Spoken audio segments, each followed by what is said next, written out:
E se eu te dissesse que algumas coisas que você ouve na igreja todos os domingos, Jesus nunca ensinou? E pior, ele condenou? Isso mesmo. Palavras que parecem santas, mas não estão na Bíblia. Ensinamentos que milhões de pessoas acreditam, mas que vieram de homens, não de Cristo. O problema é que ninguém te fala isso, porque questionar certas coisas pode incomodar muita gente. Mas hoje, nós vamos abrir a Bíblia e comparar o que Jesus realmente disse com o que muitos púlpitos andam pregando. E no final você mesmo vai decidir. Você está seguindo Jesus ou apenas uma tradição religiosa? Fique até o final, porque a mentira número 4 é a mais perigosa, e quase toda a igreja ensina. Ao longo dos séculos, muitos ensinamentos foram sendo acrescentados ao evangelho original de Jesus. Palavras de homens simples e falhos, que com o tempo passaram a soar exatamente como palavras de Deus. E o povo, de boa fé, foi acreditando, foi repetindo dentro de casa, foi ensinando aos filhos e netos de geração em geração, sem perceber que a voz do pastor havia silenciosamente ocupado o lugar que deveria ser somente da voz de Cristo. Jesus mesmo já alertou sobre isso com antecedência. Em Mateus 15:9, ele disse com toda a clareza: "Em vão me adoram ensinando doutrinas que são preceitos de homens.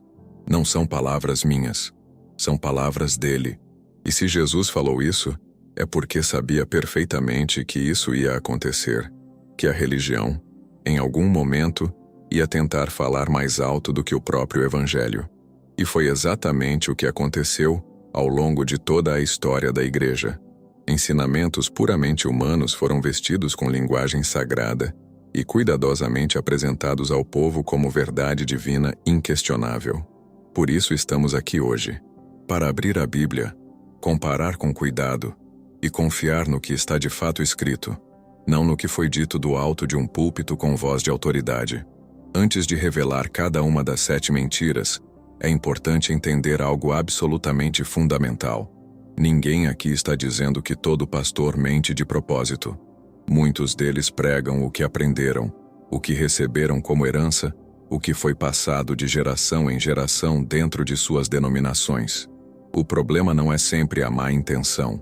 O problema real começa quando a tradição religiosa passa a ter mais peso do que a Escritura, quando o costume da denominação fala mais alto do que a própria voz de Cristo, quando ninguém mais questiona o que está sendo pregado domingo após domingo, quando perguntar vira pecado e duvidar vira falta de fé. Jesus não era assim. Pelo contrário, ele questionou tudo o que estava errado no sistema religioso do seu tempo, com coragem e autoridade plena. Ele enfrentou fariseus, escribas e sacerdotes sem recuar um único passo. Ele virou as mesas no templo. Ele chamou de hipócritas aqueles que usavam a religião como instrumento de poder e controle sobre o povo. E ele fez tudo isso por amor. Por amor às pessoas simples, cansadas, que carregavam fardos pesados impostos por líderes religiosos que não moviam nenhum dedo para ajudá-las. Em Mateus 23:4, Jesus disse sobre esses líderes: "Eles atam fardos pesados e os põem nos ombros dos homens, mas eles mesmos não querem movê-los nem com um dedo." Essa imagem é poderosa e dolorosa ao mesmo tempo. É o retrato fiel de uma religião que cobra, que oprime, que exige, mas que não liberta. E, infelizmente, esse mesmo espírito ainda existe hoje em muitos lugares, usando roupas modernas, com telões e transmissões ao vivo, mas carregando exatamente o mesmo peso de séculos atrás. A primeira mentira que vamos expor é esta: a de que Deus abençoa financeiramente quem dá mais dinheiro à igreja. Você já ouviu isso alguma vez? Que quanto mais você semeia na obra de Deus, mais Ele vai devolver multiplicado? Que o dízimo é uma lei espiritual que ativa automaticamente a prosperidade? Que se você está passando por dificuldades financeiras, é porque não está dando o suficiente para o ministério? Esse ensino está absolutamente por toda parte. Em igrejas grandes, em programas de televisão, em redes sociais religiosas. E muita gente, gente boa, gente de fé genuína e sincera, entregou o dinheiro do aluguel, do mercado, da escola dos filhos, acreditando fielmente que Deus ia multiplicar tudo. E quando a bênção prometida não chegou, a culpa ainda recaiu sobre essas mesmas pessoas. É porque você não teve fé suficiente. Ainda há pecado escondido na sua vida. É uma armadilha cruel e calculada, que explora a dor e a esperança de quem já está vulnerável e desesperado. E Jesus? Jesus nunca prometeu prosperidade financeira em troca de ofertas. Em nenhum momento. Em Lucas 12:15, ele disse com total clareza: acautelai-vos e guardai-vos de toda a avareza, porque a vida de um homem não consiste na abundância dos bens que possui. Ele apontou para o reino eterno, não para a conta bancária. Chamou os ricos a distribuírem com generosidade, não a acumularem riquezas. Elogiou a viúva que deu tudo o que tinha, não porque ela ia receber de volta em dobro, mas porque aquele gesto silencioso nascia de um coração completamente puro, sem absolutamente nenhuma expectativa de retorno material. A segunda mentira é igualmente perigosa, a de que obedecer ao líder religioso é o mesmo que obedecer ao próprio Deus, que questionar o pastor é questionar a Deus, que a autoridade do homem que está no púlpito é sagrada e absolutamente inquestionável. Esse ensinamento chega de formas muito sutis, às vezes sem ser dito diretamente, mas através de mensagens que colocam o líder num pedestal intocável, acima da crítica, acima da dúvida, acima da própria Escritura. Mas Paulo, em Atos 17:11, elogiou os cristãos de Bereias exatamente porque eles examinavam as Escrituras todos os dias para ver se as coisas eram assim. Eles não aceitaram cegamente nem mesmo o ensinamento do próprio apóstolo Paulo. E isso foi louvado por Deus como verdadeira nobreza de caráter espiritual. Uma atitude que a palavra chama de sabedoria. É exatamente o oposto do que muitas igrejas ensinam hoje. Jesus nos chamou a ser filhos que buscam, que investigam, que testam cada ensinamento à luz da palavra. Porque a fé que não suporta perguntas é frágil. E o líder que teme ser questionado não está protegendo o evangelho. Está apenas protegendo a si mesmo. Perceber isso não é rebeldia, é discernimento genuíno. É exatamente o tipo de maturidade espiritual que a Bíblia nos chama a desenvolver em cada fase da nossa caminhada com Deus. A fé verdadeira não tem medo da verdade. Ela busca, ela questiona, ela se aprofunda cada vez mais. E há muito mais por revelar aqui. Nas próximas partes vamos continuar abrindo essa palavra com coragem, examinando mentira por mentira, sem desviar e sem recuar diante do que está escrito. Se esse conteúdo está tocando algo dentro de você, se você sente que há perguntas que ninguém responde claramente, inscreva-se no canal agora, porque há muito mais revelações como essa chegando. E se quiser ir ainda mais fundo nessa jornada, temos o e-book Como Reconhecer o Engano Religioso antes que destrua sua fé. O link está no primeiro comentário fixado. Foi feito com cuidado especialmente para quem tem coragem de buscar a verdade, além do que o púlpito oferece. Nas mentiras 3, 4 e 5, chegamos ao núcleo de algo que machuca profundamente, porque essas são exatamente as que mais se escondem por trás de palavras bonitas e de aparência piedosa. São ensinamentos que parecem humildade, que parecem devoção genuína e sincera, mas que na prática afastam cada vez mais o crente de um relacionamento real, direto e vivo com Jesus Cristo.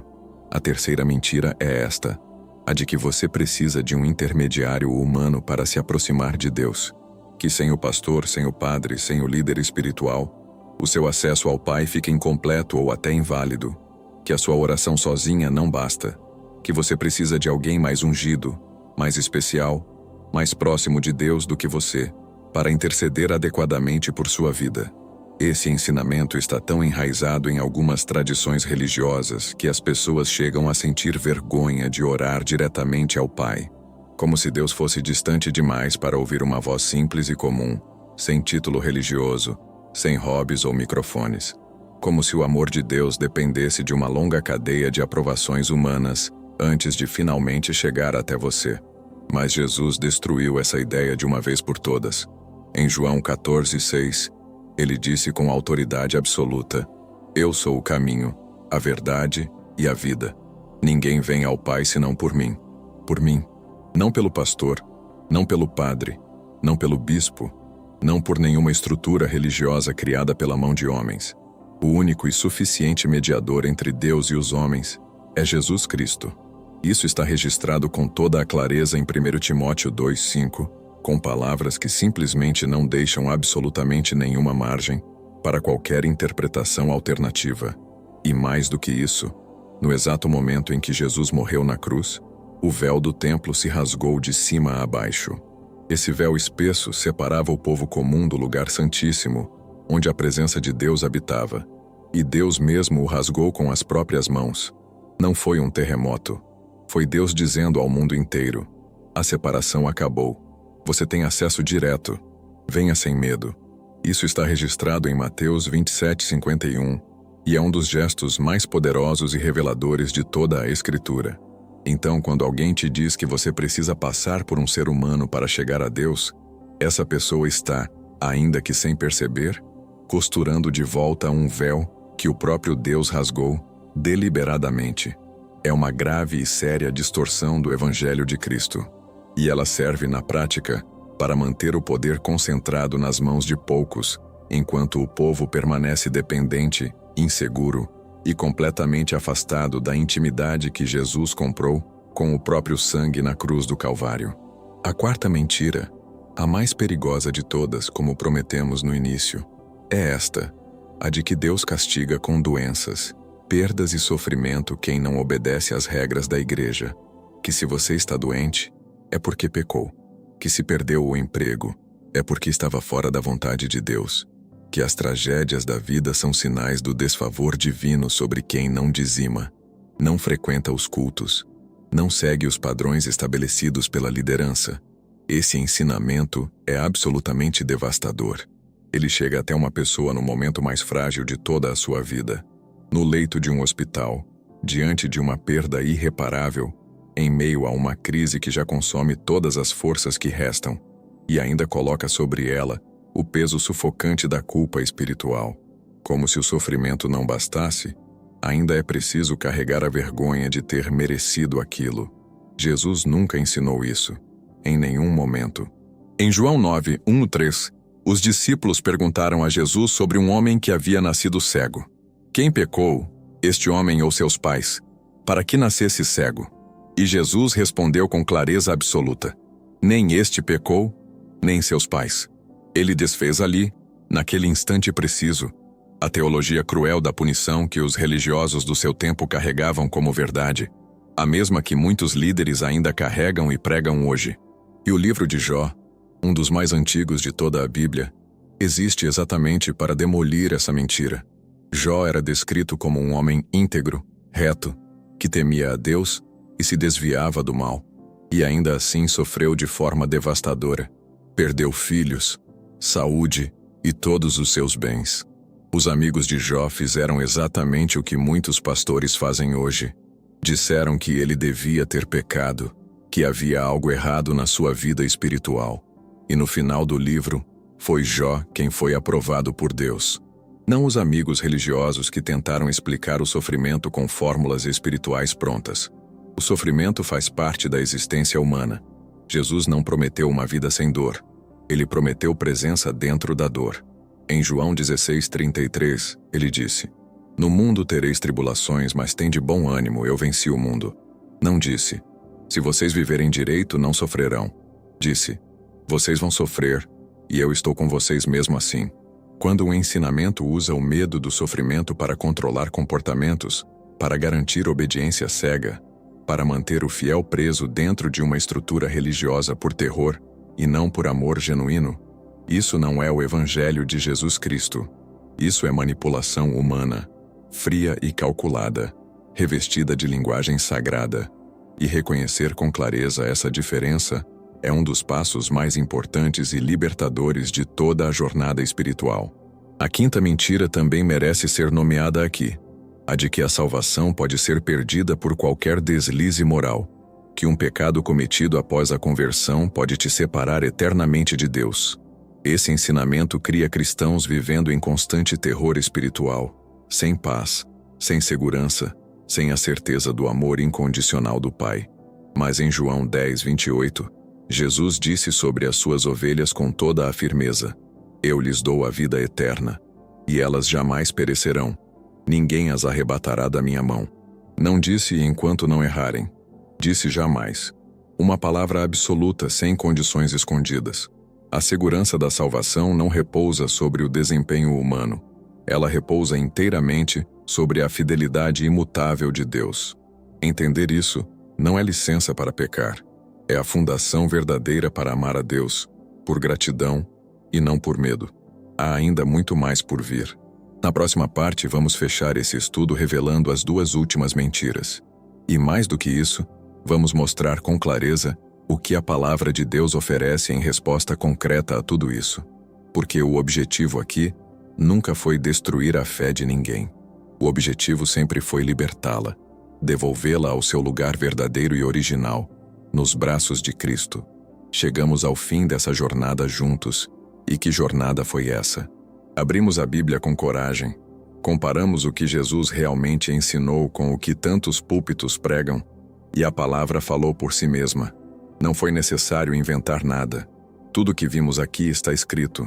E como disse Jesus, em João 8,32, conhecereis a verdade, e a verdade vos libertará. Que essa libertação continue crescendo dentro de você a partir de hoje. Se esse conteúdo tocou seu coração, compartilhe com alguém que também precisa ouvir isso.